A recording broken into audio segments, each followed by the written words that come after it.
Salam sejahtera warga Kota Kupang yang kami hormati, yang kami banggakan.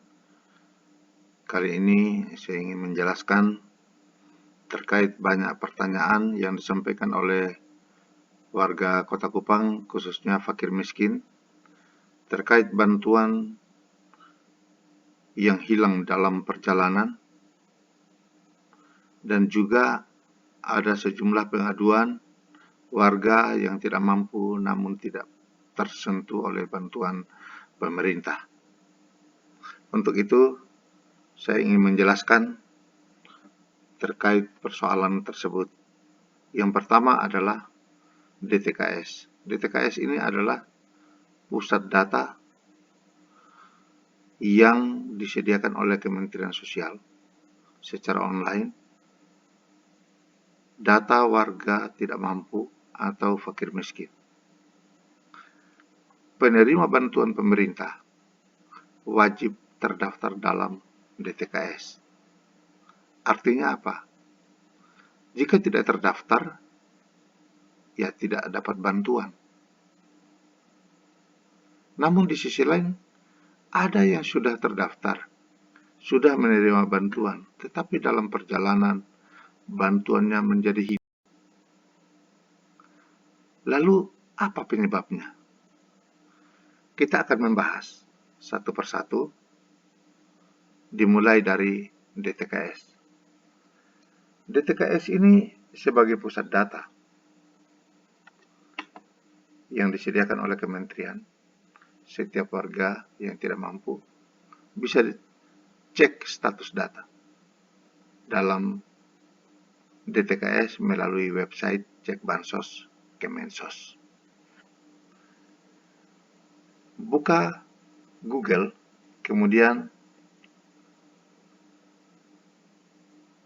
ketik website ini cekbansos.kemensos.go.id. Kemudian akan tampil seperti ini.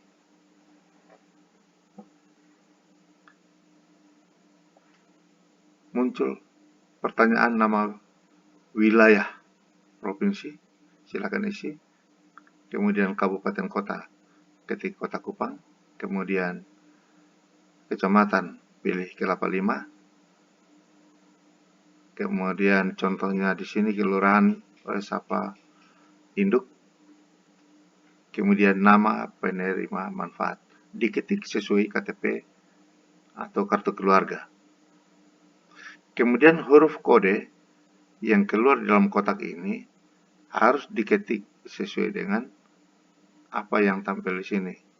Ini contohnya huruf kecil semua ya. CP XZ HX. Kemudian klik cari. Setelah klik cari akan tampil. Oh, yang diklik cari itu tampil di sini. Tapi kalau tidak ada, akan dijawab penerima manfaat tidak terdaftar atau tidak ditemukan. Nah, nama yang tadi diketik ini adalah namanya ada. Di sini saya kasih garis biru namanya, kemudian umur, BPNT atau sembako. Statusnya ya, keterangan proses lewat Bank Himbara atau PT Pos. Namun KPM ini sudah ambil di Bank Himbara. Periode yang dia dapat adalah Januari-Februari. Nilainya 400.000. Kali ini sembakonya tidak berupa sembako atau bahan makanan, tetapi dalam bentuk uang senilai 400.000 untuk 2 bulan. Kemudian PKH. PKH status ya, keterangan nama itu dia sebagai pengurus, nama yang di sini dia adalah pengurus. Kemudian periode yang diterima adalah PKH Januari sampai Maret 2023. Berarti 3 bulan. BPNT-nya 2 bulan. Kemudian PBIJK atau KIS gratis. Ini juga dapat KIS statusnya aktif sampai dengan periode Maret. Kalau aktif sampai dengan Januari, artinya Februari, Maret sudah tidak aktif. Nah, ini contoh. Kalau tidak terdaftar bagaimana? Silakan mendaftar melalui F44 online. Pendaftaran F44 online, masuk di Google, ketik link ini, https://bit.ly F4 online KK, kemudian enter, akan muncul tampilan seperti ini. Silakan isi F44 online. Untuk masuk dalam antrian database yang akan kami usulkan. Kemudian, setelah mengisi, silakan dilanjutkan dengan pengusulan bansos. Pengusulan bansos ini ada linknya, bisa diisi. UD Bansos 2023. Masuk di Google, kemudian ketik https://sid UD Bansos 2023. Ini terbuka setiap hari 24 jam. Setelah mengisi link, setiap pengusul melapor ke kantor lurah sesuai alamat domisili kartu keluarga atau bisa ke dinas sosial. Jadwal pengusulan atau jadwal menghadap ke kantor lurah itu pakai periode. Setiap bulan itu tanggal 15 sampai 24 bulan berjalan. Misalnya bulan ini 15 April sampai 24. Bagaimana kalau terlewat, tidak sempat? Ya, silakan tunggu gelombang berikut di bulan Mei, 15 sampai 25 Mei. Kalau lewat dari bulan Mei masih bisa sampai dengan bulan Desember. Karena itu pergunakan setiap periode sesuai jadwal. Selanjutnya,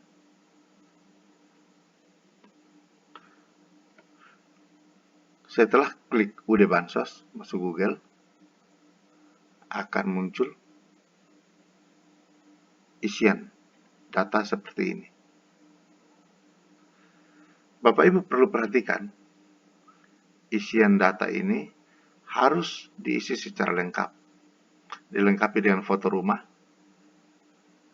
Selain data diri, ada foto rumah, foto KK, dan foto KTP. Perlu diperhatikan kalau foto rumah berdiri pada jarak kurang lebih 5 meter di depan rumah. Lalu salah satu anggota berdiri di depan rumah, difoto. Kelihatan seng dan kelihatan pondasi bawah. Kiri kanan, ujung seng kiri kanan kelihatan. Bagaimana kalau di gang sempit? Ya, silakan ambil sedapat mungkin, bisa menyamping, silakan. Yang penting bisa mewakili tempat tinggal. Kalau tinggal sama orang tua, ya foto rumah orang tua. Kalau tinggal kos, foto rumah kos. Kemudian, kartu keluarga. Perlu saya jelaskan bahwa kartu keluarga itu harus yang keluarannya 2022 sampai 2023. Yang sudah tanda tangan barcode. Kemudian diperhatikan, jangan sampai ada perbedaan data pada kartu keluarga dan KTP. Silakan sesuaikan, dan perubahannya itu dilakukan di kantor Dinas Kependudukan dan Catatan Sipil, bukan di dinas sosial. Namun setelah perbaikan data kartu keluarga di Dinas Kependudukan, dilanjutkan untuk melaporkan perubahan itu ke operator di kelurahan atau ke dinas sosial, supaya data dalam DTKS Kemensos itu bisa dipadankan sehingga cocok. Kenapa harus cocok? Kalau data di DTKS berbeda dengan data penduduk, maka bantuannya bisa hilang. Atau yang baru mengusulkan. Begitu diusulkan ditolak. Kenapa ditolak? Ya karena berbeda datanya. Kemudian, kartu KIS juga bisa hilang karena perbedaan data itu. Untuk pengecekan kartu KIS status aktif atau tidak aktif bisa melalui nomor WA 0811 8750 400. Aktif atau tidak aktif bisa kelihatan. Silakan ikut petunjuknya. Kemudian, untuk pengusulan KIS secara online dapat dilakukan 24 jam setiap hari. Setelah mengisi link, setiap pengusul melapor ke kantor lurah sesuai alamat domisili kartu keluarga. Jadwal pengusulan untuk PBIJK atau KIS gratis setiap bulan itu tanggal 1 sampai tanggal 9 bulan berjalan. Misalnya di bulan ini tanggal 1 sampai 9 April. Jika terlewat atau sudah ditutup, silakan menunggu bulan berikutnya tanggal 1 sampai tanggal 9 bulan Mei. Kalau lewat lagi, masih bisa bulan Juni dan seterusnya sampai dengan Desember. Karena itu, pergunakan setiap periode sesuai dengan jadwal yang tersedia. Nah, ini contoh pengecekan status kartu aktif atau tidak aktif melalui Cika WA di 0811 8750 400. Silakan ketik di sini nomor NIK-nya, kemudian ada tanda dan, disambung tanggal lahir. Dimulai dari tahun, kemudian bulan, tanggal. Kemudian akan dijawab. Berikut detail informasi kepesertaan sahabat. Nama ini dia sebagai penerima PBI APBD, artinya penerima bantuan iuran dari anggaran pendapatan belanja daerah Kota Kupang dengan status aktif. Jika tidak aktif, silakan menghubungi kantor lurah, dinas sosial, atau kantor BPJS.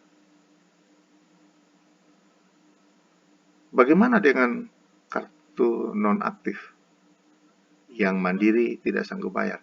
Silakan, sepanjang Bapak Ibu merupakan fakir miskin, silakan usulkan data DTKS, kemudian usulkan peralihan atau migrasi dari KIS mandiri ke KIS pemerintah. Artinya pemerintah yang bayar. Beberapa catatan penting dalam pengusulan data ini adalah, pertama, kartu keluarga harus yang tanda tangan barcode. Tanggal cetak atau tahunnya itu 2022 atau 2023. Kemudian yang kedua, lakukan validasi data di Dinas Kependudukan dan Catatan Sipil. Setelah melakukan validasi, silakan laporkan ke kantor lurah setempat atau ke dinas sosial dengan membawa fotokopi kartu keluarga terbaru atau yang telah divalidasi. Karena perbedaan data pada kartu keluarga dan data DTKS dapat menyebabkan bantuan hilang atau KIS non-aktif. Jika salah satu anggota keluarga memiliki jenis pekerjaan PNS atau pensiunan, TNI Polri atau purnawirawan, pegawai honor P3K karyawan swasta, wira swasta, karyawan BUMN, karyawan BUMD, atau pegawai yang menerima upah dari anggaran pemerintah, dan lain-lain, dapat menyebabkan bantuan hilang atau kartu KIS nonaktif. Inilah yang sedang terjadi akhir-akhir ini. Karena itu, mari kita bekerja sama, Bapak Ibu sebagai masyarakat proaktif. Kami akan melayani setiap pengeluhan pada setiap jam kerja ataupun melalui media sosial yang tersedia seperti Facebook pengaduan penyaluran bansos atau melalui WA atau grup-grup WA yang telah kami sediakan. Demikian penjelasan yang dapat saya sampaikan, kiranya dapat membantu Bapak Ibu warga Kota Kupang yang berasal dari keluarga tidak mampu atau fakir miskin untuk mengakses bantuan dan layanan pemerintah secara gratis. Shalom.